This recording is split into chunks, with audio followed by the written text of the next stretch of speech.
This is a quick video on the Wild Horses air inlet duct kit for my heater box. Ford Bronco, 1971.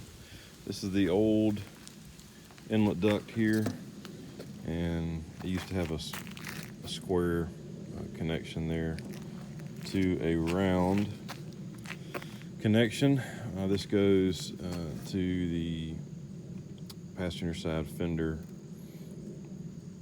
and I did another video on that. So the air inlet duct that Wild Horses sell is basically a conversion kit.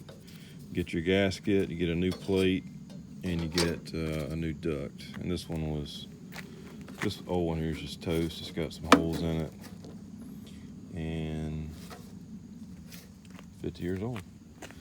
They did a nice job of going ahead and drilling the holes to match up for the heater box, so everything matches up just right.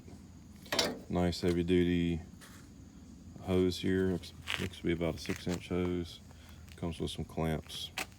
So let's put it together. So here it is installed.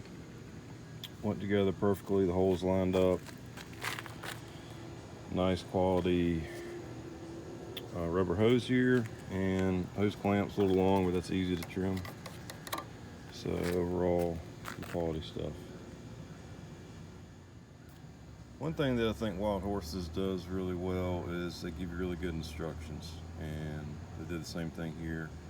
And these instructions say you don't need to remove the heater box like I did. I'm replacing my entire heater box, so it was easy to do this on the bench here, but it can be done in the truck, and it just says all you need to do is loosen your heater box, and gives you really good instructions here. So nice job, Wild Horses.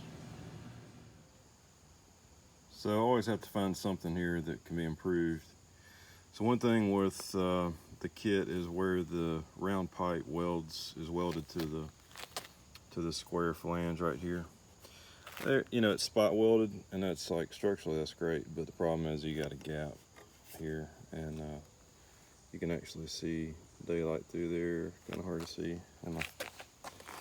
But anyway, it could be better. They have these nice gaskets for every other part, it seems like. So just one little thing that could be done a little better. I don't know if you welding all the way around seems a little extreme, but maybe just some silicone, which I think's what I will do. So here's one of the bigger gaps in the weld. I mean, you can see here the gap there. So I'm just putting a little silicone, sealing it up. Maybe overkill, but those gaps multiplied the whole way around actually end up being a pretty decent sized hole.